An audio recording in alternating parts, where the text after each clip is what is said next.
Bueno, Bueno, pues ya lo tenemos con nosotras aquí al señor Luis Salvador Estrella, Luigi, cariñosamente, como tú dices, María Cela, para conversar un poco sobre estos documentos. Primero, su primera impresión, don Luis, cuando usted vio estas informaciones reseñadas en la prensa, dándole validez a las palabras de un agente del Servicio de Inteligencia Militar que todo el mundo sabe en la República Dominicana a qué se dedicaban los agentes del Servicio de Inteligencia Militar. Y más, buenas noches antes que nada, ¿no? buenas Y noches. dándole las gracias a a este programa, ¿verdad? Que se ve en el país entero y fuera de aquí, lo cual nos da una oportunidad de aclarar muchas cosas que se han venido aclarando durante mucho tiempo, pero todavía persisten en la mentalidad ignorante, aspirante al trujillismo y ese tipo de atrasos mentales que nosotros estamos teniendo por falta de educación más bien. Si tuviéramos una educación bien orientada, pues esta gente, hay mucha gente que no podría ni siquiera presentarse en televisión, entonces, ni en ningún lado, porque ahí tienen ustedes ahora mismo al Clarranfito, este tipo está acusado de robo en el BNB conjuntamente con el que procedía en ese momento. Sin embargo, anda manga por hombro. La ley del trujillismo no se aplica, o sea que estamos, estamos en malas condiciones. Pero yo, aparte de agradecerle a ustedes, ¿verdad? Y saludarte a ti, Dianita, como hija de Uchi, yo te conozco desde pequeñita, ¿verdad? Para todos, un gran fuerte abrazo de agradecimiento a ustedes que me dan la oportunidad una vez más de aclarar las cosas como deben de ser, tengo entendido. Antes que nada, aquí hay un libro que es aquella última semana de doña Annie Reed, y yo le quiero agradecer muchísimo a José Ricardo Taveras, a Cristóbal Paulino, a José Báez Guerrero, que escribió casualmente hoy, y entonces, pues, una serie de personas que no están, que no tienen obligación, diríamos, familiar de defender la actuación de sus familiares, pues sencillamente nos han dado gran apoyo. Y eso a mí sencillamente personal, como hijo de Salvador Estrella, me llena de satisfacción y me motiva a seguir más todavía en lo que para mí ha sido un apostolado. Y de eso más que nadie es testigo tu padre, Diana Uchi, Así es. el cual para mí es muy representativo de mi sentimiento. Sí. Luigi, Muy, muy, dime. vamos a, Hablando del vamos a Clodoveo, a vamos a poner entrar en en, detalle. exacto, vamos a poner en contexto a quienes no han leído el documento y a quienes, que son la mayoría de la gente, y uno se da cuenta porque incluso están mencionando cosas también como si estuvieran dentro del documento y no están, como el caso del asesinato de las Mirabal. Eso no aparece en esas 64 páginas, como tampoco aparece nada relativo a la supuesta fortuna de Trujillo, etcétera. Pero sí quiero que hablemos de esto específicamente, que fue lo que nos sorprendió al verlo incluso en un titular de un periódico de tirada nacional.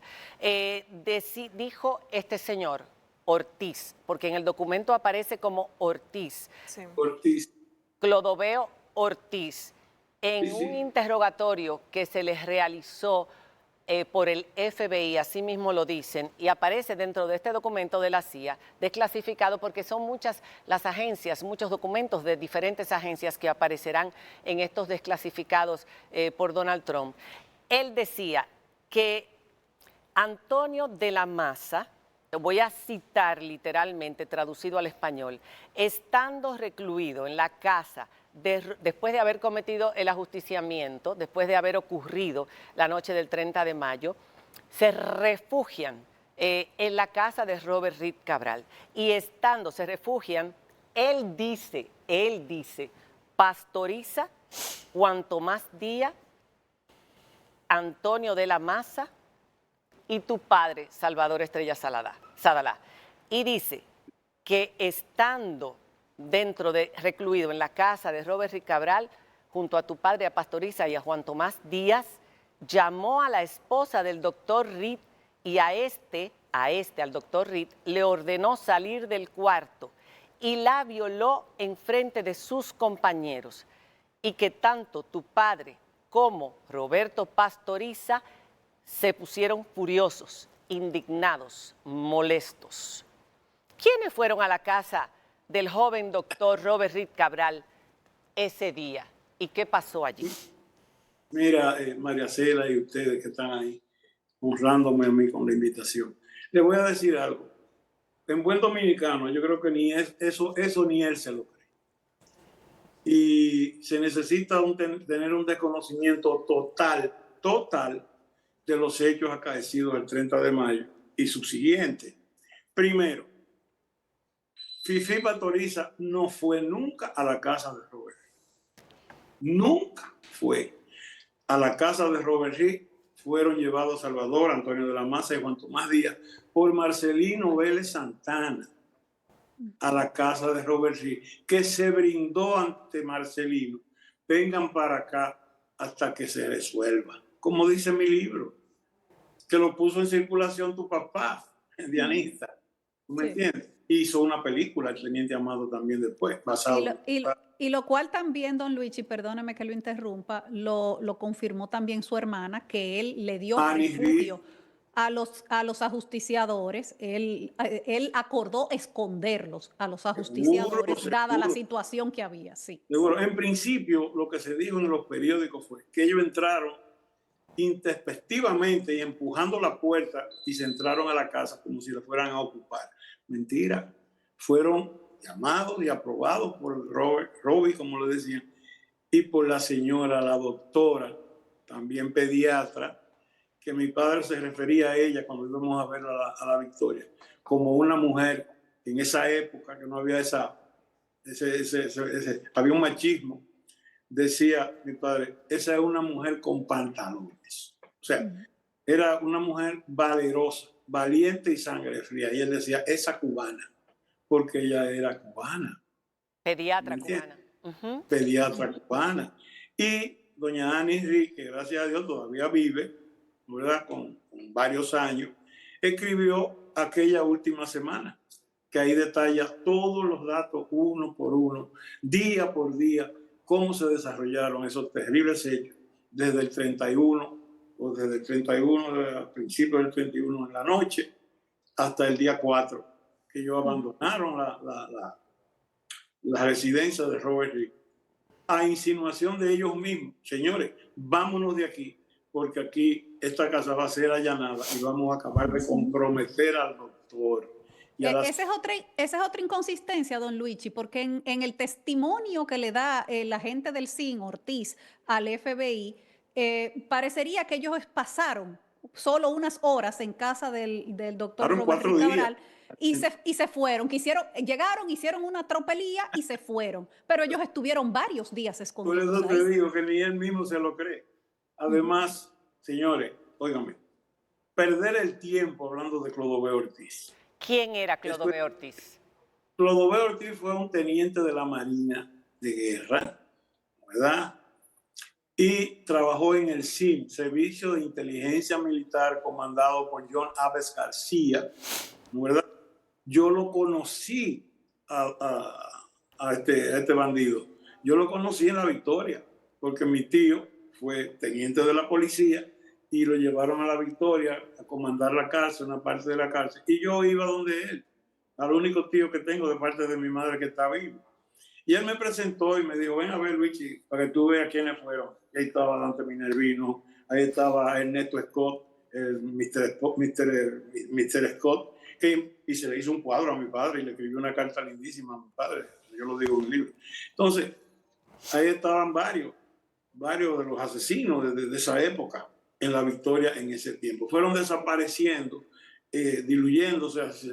Dicen que Clodoveo Ortiz era un hombre pequeño, de ojito muy vivo, medio verdoso, era como jabao, como decimos nosotros, y se le veía la inquietud, la intranquilidad. Nunca se me olvida que él estaba agarrado de la reja y se quedó viéndome fijamente, y yo me quedé viéndolo también fijamente. Ya yo tenía 15 años más o menos, y le di a tío Bolívar, le digo, ven acá, y este pedazo de hombre es el que mató a tanta gente. Dice, todavía no se sabe la gente que ese hombrecito mató. Él fue que mató, acabó de asesinar a este hombre, a José Mesón, el marino que vino en la expedición de la raza inmortal del 14 de junio. Porque Ramfi le dijo, de la Marina, dénselo a la Marina. Y lo llevaron al cuartel de la Marina de Guerra que estaba frente al Hotel Paz. O sea, en la avenida Independencia, esquina frente al Hotel Hispaniola. Y ahí lo llevaron y lo crucificaron al revés, porque eso era un cuartel de mecánica. Y en uno de los que levantan carros para arreglar el motor, lo pusieron boca abajo. Y dice la historia que estaba León Esteves y estaba Clodoveo, pero Clodoveo, el gusto de él era con un cuchillo de caza, o sea, un cuchillo de, esos, de cacería para desollar animales. Ay, Dios mío. Perdón, que es muy cruel lo que voy a decir, Sí, sí, sí. muy desagradable, pero es la realidad ante una embestida con tanta desidia de parte de esta pandilla de bandidos que están dirigiendo eso, tergiversando todos los hechos desde el principio hasta el fin y levantando una serie de calumnias que son asquerosas. Entonces, ese señor, oigan bien qué tipo de hombre era. Le voy a poner un ejemplo nada más. Fue el que le abrió los intestinos a José Mesón boca abajo y se desgranó. Oh, Dios y se lo dejaron desangrar. Y eso lo hicieron frente a un pelotón de la Marina que estaba ahí. Y uno de los que estaba ahí dijo, Dios mío, ¿qué es esto? Y el de adelante lo oyó y dio un brinco y dijo, hey, un momentico, este de ellos, el que habló, el que se quejó, que no ni conocía, y también perdió la vida ese mismo día por ese comentario. O sea, miren con quién es que de quién que estamos hablando. De un individuo que no tenía ninguna conciencia. Para mí era un sádico, tengo entendido por confesiones de los que estuvieron presos, que están vivos todavía, hay varios que están vivos, ¿me entiendes? Que él llegaba a un momento de excitación cuando estaba torturando, que le daban como unos ataques de histeria, como porque grite, yo quiero disfrutar esta situación. Era un psicótico, un enfermo psicópata. mental, Sí. un psicópata, perdón. ¿Me entiendes? O sea, este tipo de gente y a este tipo que le estamos haciendo. Y más doloroso es todavía. Porque vamos a hablar claro, para eso me invitaron. Claro. Vamos a hablar lo más claro posible. A mí, la gran sorpresa de todo esto ha sido el listín. Tú lo dijiste ahorita, María Cela, y no mencionaste el nombre del periódico. En el listín, en primera plana, se hace eco de esta vagabundería. Óyeme. Yo creo, como decía mi padre, que el hombre que no agradece no merece presentarse en ningún lado, si no tiene agradecimiento a lo que ha pasado. Y el listín estaba cerrado en la era de Trujillo. No existía, porque aquí había un solo periódico que se llamaba El Caribe. Y desde tarde La Nación, que obedecían al régimen y a nadie más. El listín lo fue cerrado en los años de la era de Trujillo y lo abrieron porque a Trujillo lo ajustician. Óyeme, y el listín es que publica esta falacia. Es penoso. Yo no critico la libertad de prensa, pero eso no es libertad, eso es libertinaje. Don Luigi. Y desarrollo sin orden es un desorden. Sí. Entonces, ¿qué es lo que estamos esperando? Aquí se avecinan desgraciadamente ante este relajo que hay con la historia y con la vida de los héroes. Pero bueno, es que no solamente hablo el 30 de mayo, de Juan Pablo Duarte se dicen horrores. Hay un, Luigi, hay un pedazo, antes sí. hay un pedazo de una autopista que le quitaron el nombre de Juan Pablo Duarte para ponerle Joaquín Balaguer, por Dios. Entonces, óyeme, donde se cuecen estas habas, ¿qué podemos ver?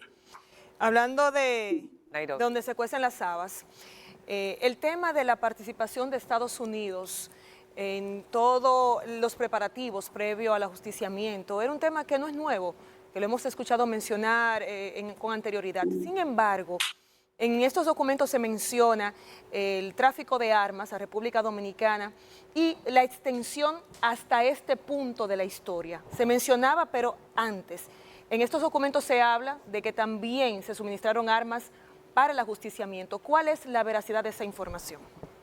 Si quiere, yo le doy la lista de las armas que se usaron esa noche en la avenida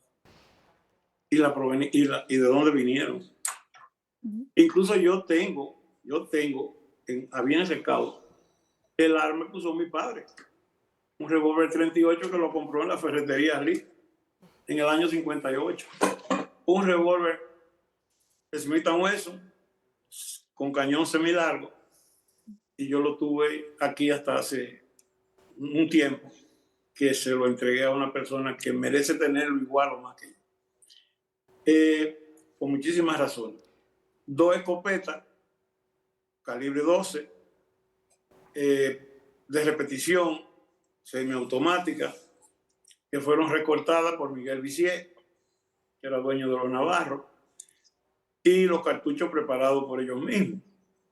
Esas fueron 2 escopetas. Una escopeta procedía de Rafael de la Maza, hermano de la esposa del doctor Rafael Valle Viñas,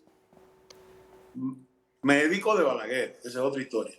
Médico de Balaguer, lo operó varias veces. Y un individuo de acrisolada historia, el doctor Rafael Valle Viñas, inclusive miembro de tutorías. ¿Qué otra? Miembro del consejo de tutoría que dejó mi padre para que se ocupara de sus hijos, el doctor Rafael Valle Viñas. ¿Qué otras armas, Luigi? Hubo las otras, una de Rafael de la Maza, hermano de doña Indiana. La otra era, oigan esto, del general Piro Estrella, mi abuelo, que no supo para qué fue que la llevaron, porque resulta que esa arma la buscó Antonio de la Maza, Antón de Piro Estrella, mi abuelo, que murió siendo trujillista, igual que mi tío Guarionet y gran parte de mi familia. Eso está claro, yo lo he dicho toda la vida, porque esa es la realidad. Entonces, ¿qué pasa? Esa escopeta, Antonio de la Maza, que era como hijo de Piro Estrella, va a la casa y le dice, me voy a llevar esta escopeta a uno de los hijos de Piro, de mi abuelo. Sí. Y se lleva una de las escopetas de Piro Estrella. Pero él le dijo que era para matar unos perros de restauración porque él tenía un aserradero. O sea, Luigi, perdón que te interrumpa por asuntos de tiempo. O sea, que si ellos llegaron a usar, porque en los documentos aparece que se interrumpió la entrega de armas debido al fracaso de Bahía de Cochinos y que los norteamericanos tenían temor de que hubiese otro fracaso que los pudiera avergonzar públicamente y que por eso aguantaron las armas. Lo que ellos querían era demostrar que apoyaban a los disidentes locales, que eran varios grupos. No fue la CIA que encargó matar a Trujillo. A Trujillo, ¿quiénes lo mataron para cerrar? Y si utilizaron armas, pudieron haber sido 2, una o 2, o ninguna, porque ellos dicen que se les entregó 2 armas y que luego les pidieron que se las devolvieran. Que ese es otro rapidito, que si con eso podemos cerrar lo más escuetamente posible. Sí, te lo voy a decir quizá lo más preciso posible. Se llevaron en principio por vía de Calvin Hill, Stoker y Dearborn, se le entregaron a la primera parte que figuran los Gianni Vicini, un grupo Donald Rick Cabral, Vicini, Gianni Donald Rick Cabral, ese grupo. Pero cuando se fracasa la Bahía de Cochinos, que fue un plan que lo dejó Eisenhower y se encontró Kennedy con él, se devolvieron y le informaron a Juan Tomás Díaz, que era el contacto de este grupo, con ese grupo que obedecía a la CIA y a los americanos. Y se aparece en mi casa de vía Juan Tomás Díaz y le dice a Amado García Guerrero, a Salvador Antonio Inveria, ahora dicen los americanos que ellos no nos pueden apoyar por lo mismo que tú dices, porque ellos no quieren un problema y que van a seguir apoyando al jefe mientras ellos puedan, porque tienen miedo y tienen ese problema, además de que ya Trujillo estaba presionado por el atentado a Rómulo Betancourt, estaba por la OEA y todo eso. Entonces, ellos tenían miedo de que eso se virara, pero óyeme, de lo que mataron a Trujillo, yo creo que no había uno que hubiera leído ni siquiera ni a Marx. Ahí no, ellos no eran ninguno de izquierda, ni de derecha tampoco. Sencillamente ellos consideraron que Trujillo que Trujillo no se iba a ir del país, ni que había que sacarlo de esa Que forma. había que salir de él, sí. Había que salir de él y punto. No había forma, no Bien. había forma. Entonces tomaron la decisión ante la noticia que llegó Antonio de la Maza a mi casa. Esto me lo cuenta mi madre. Mi madre, esto no es que me lo cuenta Juan Pérez, no, mi madre que estaba ahí. Y le dice a Antonio, oye, oigan esto, ahora dicen esta gente que ellos no nos apoyan, que qué sé yo, que ellos, Amadito, Amado García Guerrero, como le decíamos Amadito, se para rápidamente y le dice, con una mala palabra de guardia, no la voy a decir porque, por respeto. ¿Y quién le dijo a los americanos que nosotros lo necesitamos a ellos para acabar con esta desgracia? Quedó claro. Y Antonio de la Maza le dijo a Juan Tomás, cuando Juan Tomás le dijo, ahora quieren ellos que le devolvamos los armas, Antonio de la Maza le dijo, dile que la vengan a buscar. Dile que la vengan a buscar, yo sé dónde que se la voy a encontrar. Gracias. Ese se llama Antonio de la Maza, el titán. Y precisamente el que quería desprestigiar Clodoveo Ortiz en ese cuestionario o interrogatorio sobre lo que ocurrió después del ajusticiamiento previo a ser extraditado a República Dominicana para ser juzgado y condenado como lo fue. Vamos a parar aquí. Esto es, pudiéramos hablar y volver a hablar de todo esto porque hay una generación completa que desconoce todo lo que ha pasado y que es un caldo de cultivo perfecto para poder reescribir la historia ahora a través de las redes sociales con intenciones espurias de parte de los mismos trujillistas que siempre han sostenido teorías donde tratan de lavar la imagen de Trujillo y ensuciar la imagen de los héroes nacionales. Pero un pueblo que olvida su historia está condenado a repetirla. Un pueblo que olvida o no conoce su historia está condenado a repetirla. Gracias. Óyeme, donde hay un solo pitcher, es uno solo que está tirando para abajo. Ahí está el Trujillo y Granfito, este bandido. Y Angelita, por Dios, señores, es que la ignorancia es la madre de muchas cosas. Muchísimas de ahí procede la falta de conocimiento de la juventud. Muchísimas gracias por tu tiempo y pedimos disculpas en nombre de la prensa por ese titular que yo estoy segura que a la dirección del periódico se tuvo que haber arrepentido, porque cuando uno pone un titular uno lo está dando por bueno y válido, no está siendo cuestionado esa expresión y eso es muy doloroso. Ahora que lo digan otras personas por ahí, los trujillistas, los neotrujillistas, contra eso no se puede, lástima que engañan a mucha gente. Gracias por haber estado con nosotros. Una frase, y eres el que puede, el que quiere, el que puede. Así pero mismo. No, esa herida de Litín fue dolorosa para nosotros, para mí sobre todo. Yo no esperaba Litín. Lo sentimos mucho y gracias por lo que hizo tu padre y por lo que ustedes tuvieron que sacrificar todos y con qué gallardía han mantenido su memoria a lo largo de todos estos años y la historia clara para todos los dominicanos. Como hemos tratado en este momento de llevar claridad sobre esto que está tejiendo una nebulosa que no podemos permitir que continúe. Hacemos una pausa.